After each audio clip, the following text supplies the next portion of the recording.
pemirsanya juga mengerti. Biar pemirsanya juga mengerti. Pak Prabowo mengkritik asing-asing ini kerjasama dengan lembaga donor. Sementara pemerintahannya sendiri kerjasama dengan lembaga donor. Itu harus dibedakan. Gitu loh kira-kira.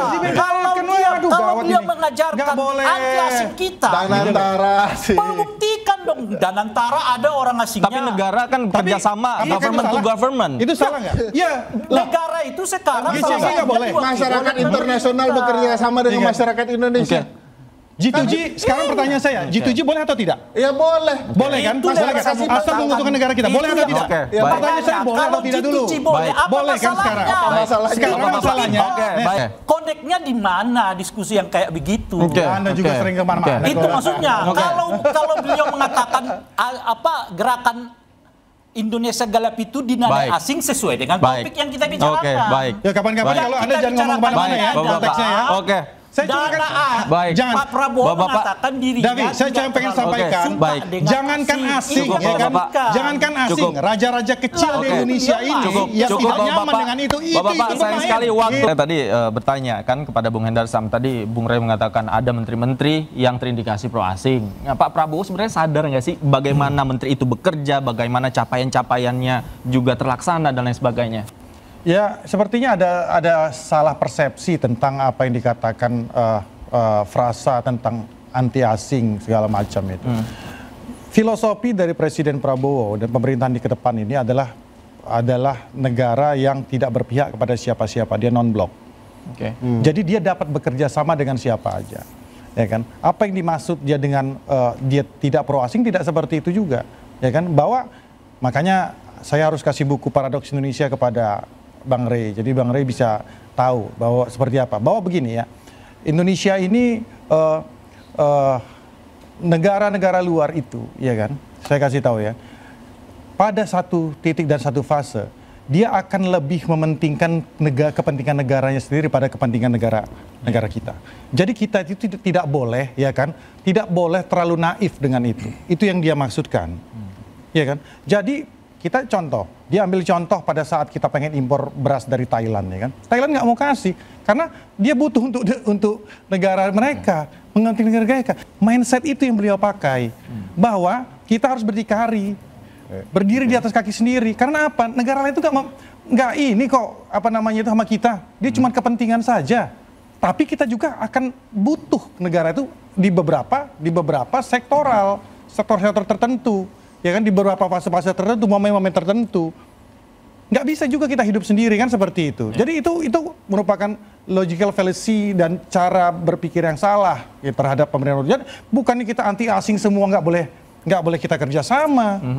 Kita mengembargo diri kita sendiri kan seperti itu.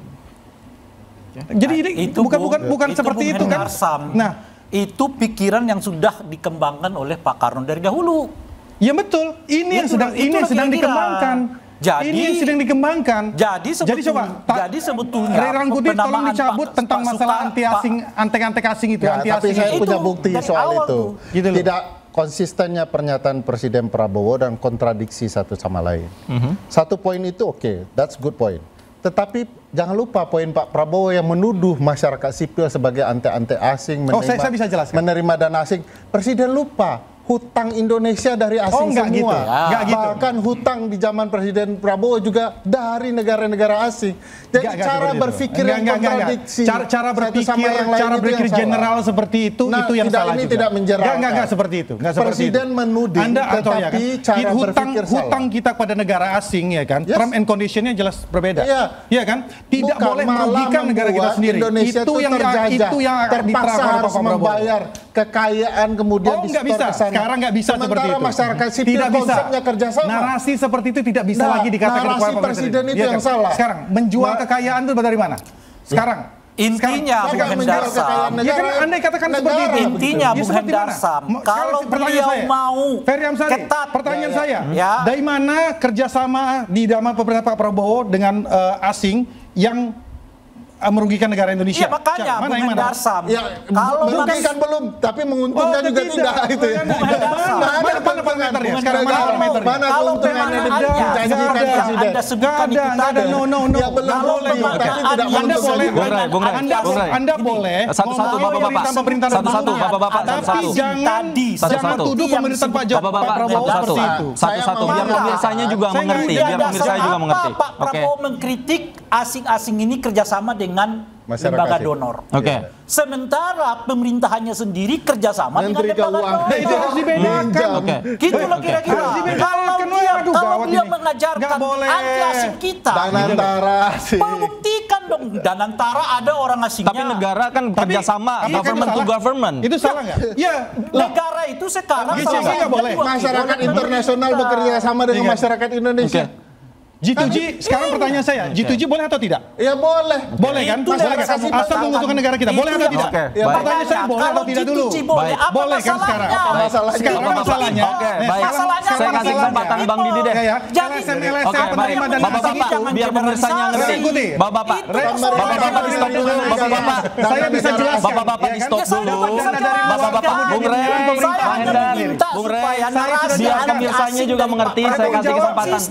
Bung Didi, silakan. Beberapa LSM itu secara konsisten ditahan. Bapak-bapak ditahan. Bapak-bapak biar pemirsanya juga mengerti, biar pemirsanya jelas. Bung Didi, silakan. Bung Hendar Sam, saya kasih kesempatan. Bung Didi, silakan. Bung Didi, silakan. Saya udah buka di publik. Iya silakan. Bung Didi, silakan. Bung Didi, silakan. Bapak-bapak kita hormati Bung Didi. Kita hormati Bung Didi. Mungkin saya buka nih semuanya. Nanti. Oke. Bung Didi silakan. Bung Didi silakan. Saya kira begini Senang ya. banget kita kalau dibuka. Apa yang dikatakan Pak Prabowo itu bisa benar, bisa nggak benar juga.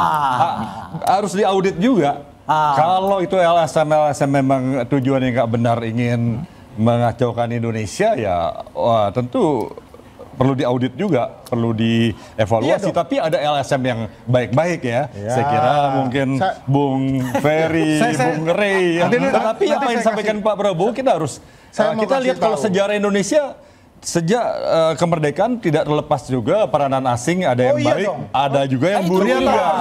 Ada yang buruk juga.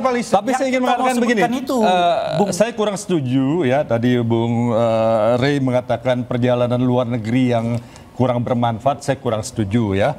Perjalanan Pak Prabowo ke luar negeri ini penting buat negara sebesar Indonesia dengan 280 juta penduduk perlu investasi ya.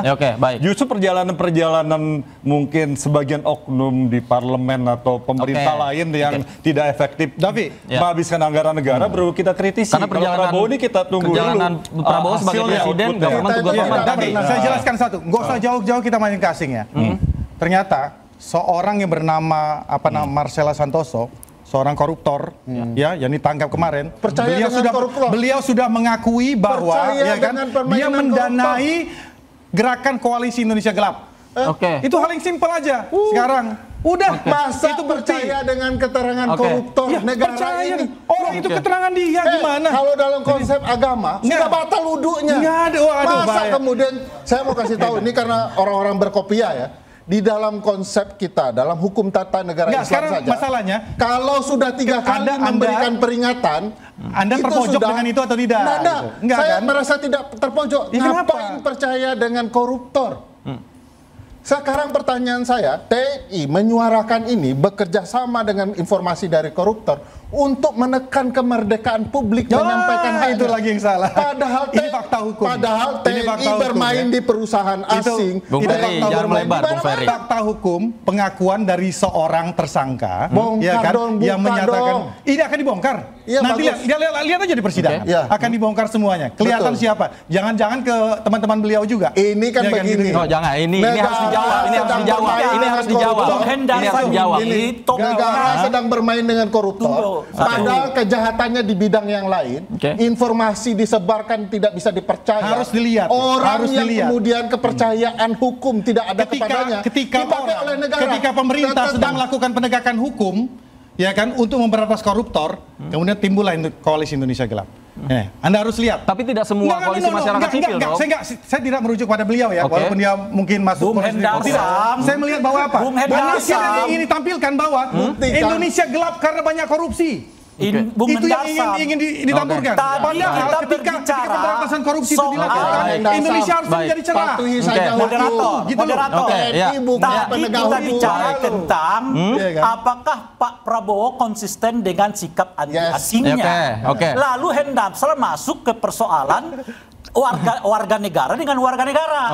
Koneknya di mana diskusi yang kayak begitu? Anda juga sering kemana-mana. Itu maksudnya.